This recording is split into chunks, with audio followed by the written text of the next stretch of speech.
This is the DollyFly16, and it's a nano-sized FPV drone that carries the full-size DJI O4 Pro. This class of drone is really popular right now. I think lots of people are realizing that the O4 Lite isn't that great, so now everyone wants tiny drones with the O4 Pro.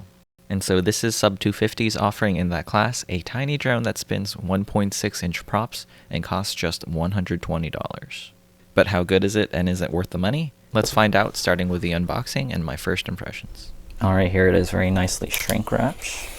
Let's get this out. And wow, alright, and oh, it comes with an extra frame guard. Black will be a little bit more stealthy. Here's the drone itself. It's the PMP version, so I got the one without the O4. I'm gonna have to put my own O4 Pro into this. Most of these parts are injection molded, so we have injection molded camera mount here, prop guards, bottom plate. Looks like the only 3D print is the battery holder and the antenna holder. Everything else is carbon or injection molded plastic. This is the really nice, good quality, like epoxy coated carbon fiber. So you don't see the weave of the carbon fiber. It's coated in this like hard coating. And looks like their Jello solution is you're hard mounting the camera to this piece of plastic, but then this piece of plastic is mounted on these silicone balls. Hopefully that should get us some nice Jello-free video. That does feel very plush. The motors are their own Sub250 branded 1103 14,000 kV motors. Pretty high kV, but that makes sense because the batteries for this drone are 2S. Here's the batteries that they recommend. Let's take a look. It's their 2S 530 mAh packs, and these should fit perfectly into their 3D printed battery tray. Yeah, that's a perfect fit. Nice. All right, let's take a look at the other accessories that they give us in the box. Very thorough. Screwdriver, tweezers, and then we have some other things in here. I think these are prop removal pliers. I recognize this from sewing. This is a needle threader, so how you thread sewing needles. So I'm not sure why this is included, but I'll have to look at the manual. I'm sure that has some sort of important purpose here. Spare screws, standoffs, and extra little mounting gummies. Nice. So in case they wear out or they break, you can have some extras. And in the other box, I'm assuming these are going to be spare props. Let's see. A cute little decal sheet. And oh, a lot of spare frame parts. And the black version of that too. So if you want to completely like stealth this out and replace all the teal parts with black, it looks like that's going to be pretty easy to do. And of course, spare props. All right, so I'm going to be taking the O4 Pro out of my 3.5-inch drone, and let's transfer it over into the DollyFly. All right, so I think the first step we have to do is we have to put the air unit into the bottom cage right here. And I figured out the right direction it goes in because all the slots will line up perfectly. So we have the camera end over here and the antenna end back here.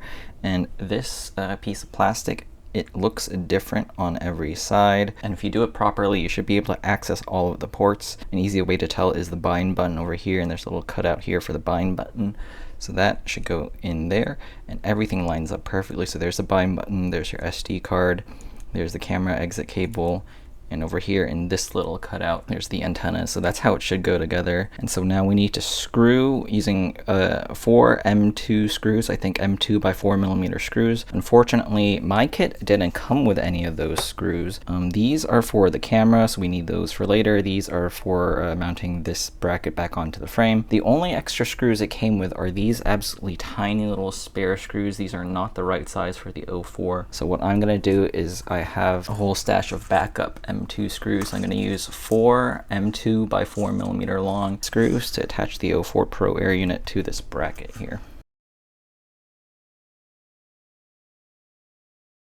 Alright, the next issue is where to mount the camera cable. So this cable, I don't want it to be cut up by the prop, so I think I'm going to unscrew this little triangle bracket here and slide the cable up and behind in here. I think that's what it's for. Let's remove this screw and this screw. Now we can push that out of the way, and you can see here, I can slide that camera just up in there. Let me temporarily scoot that in place. Then I can move this triangle bracket back. Yeah, that looks nice and secure. So you can see there the cable is captured by that triangle piece. So now there's no chance the cable can move and shift into the props. Prop guards have to go back on. I think I have to feed this through the prop guards.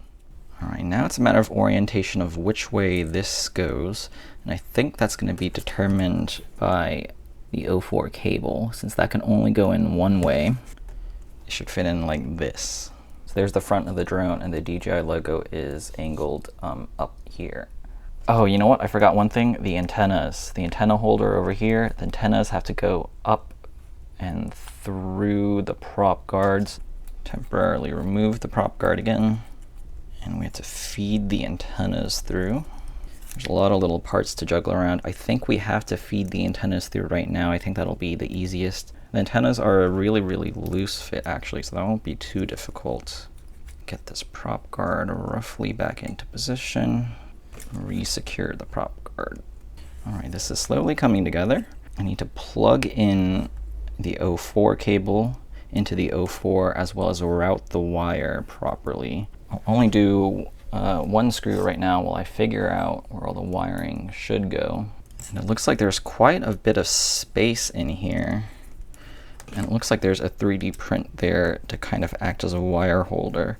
Try and route this wire through this 3D print. Now I'm starting to see why they included the thread needler. So I'm assuming what they intend you to do is like you stick this through this 3D print, and then this can help you. I don't know how easy that will be to see, but you can see the camera cable is going up through into this 3D printed little cable organizer, and then it goes back out into the front, and that looks pretty good to me. So let's put this back. All right, and now let's use the stock O4 camera screws and secure this camera into the cage. All right, it's just about assembled. The only thing is the antennas. It looks like the holes for the antennas, they're a little bit too large, so these antennas kind of just flop around seemingly. So I think what I'm gonna do is I'm gonna grab a dab of hot glue or E6000 or any other kind of flexible glue, and I'm just gonna put 2 little dabs of glue right in there so that the antennas don't fall out mid-flight. And it turns out the holes are sized for larger whip antennas and not the stock antennas. So if I used standard whip antennas, those should have fit perfectly. The only thing is those aren't included with the drone, and they don't come with the O4 Pro either, so I just have to get them separately. Not a huge deal, just a heads up if you want to build the drone as they intended. It's a bring your own antennas situation. So the drone is now complete. Here's the rest of the equipment I'm using. For goggles, I'm using the DJI Goggles N3.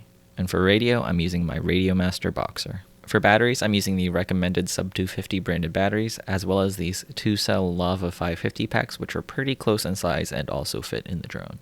For charger, I'm using this ViFly Tooth Store. It only charges 2-cell batteries, but it can do up to 4 at a single time, and it's really small and portable.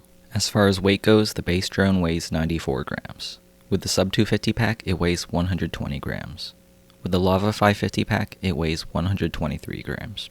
Setting up the drone was pretty easy. The USB port on it is accessible through the top of the drone, and it turns out that the modes in Betaflight, they were already set up exactly to how I like to set it up, so I didn't need to change anything there. The default OSD layout though was a little bit weird, so I did move some things around and add some stuff I like the artificial horizon. And now it's time to take it on a flight. For drones like this, there's one thing that I'm really looking for, is there jello in the video. That's because the whole point of using the DJI O4 Pro is for its video quality, so it's really important for there to be no jello in the video. And thankfully, the dampening system on the DollyFly is tuned perfectly, and I'm getting no jello at all. And to be honest, I'm a little surprised by this, considering just how simple the dampening is, but it works perfectly, so I'm happy. Flight-wise, the drone feels very floaty and smooth. I think it's named after camera dollies, and I think this was very intentional. It makes flying cinematically really easy. All the movements feel very soft and rounded out, and even when chopping the throttle, I feel like it floats down instead of dropping like a brick. Flight characteristics and tune is where Sub250 really shines. I think they put a lot of work into tuning each of their drones just right. This is my 3rd drone from Sub250. The other 2 were more open-propped freestyle drones, and those flew like they were on rails. This is my first Cinewhoop from them, and it feels like I'm flying on a fluffy cloud. I'm impressed, and I'm personally trying to learn how to do custom tunes, so I'm definitely going to be studying what they did to this drone to make it feel so smooth. As far as noise goes, this drone is a little high-pitched, but the sound isn't very loud or irritating. It kind of sounds like a small vacuum cleaner being used in another room, so it's not bad, but not stealthy either.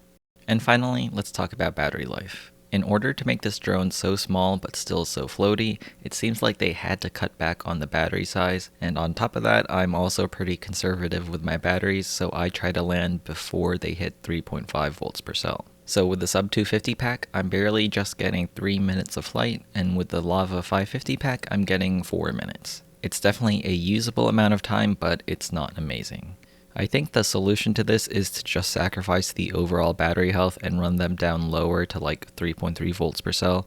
This method is pretty common in the tiny whoop scene, since tiny whoops only last like 2 minutes, but the batteries are only like $5 each, so a bunch of people just run the batteries super low and replace them pretty often. For the DollyFly, the batteries are only like $10 each, so it is pretty feasible to just push them a little bit harder and replace them a little faster.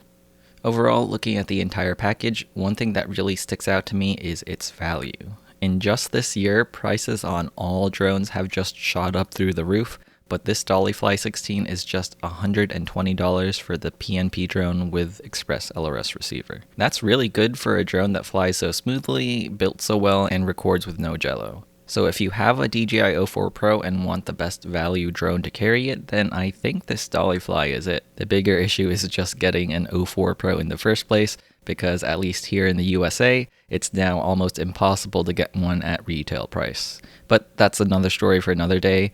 Overall, I'm happy with the value that this DollyFly16 brings to the table. If you want to check it out, I'll leave a link to it in the description below. And if you enjoyed this video, I'd really appreciate it if you could subscribe to my YouTube channel. Thanks for watching.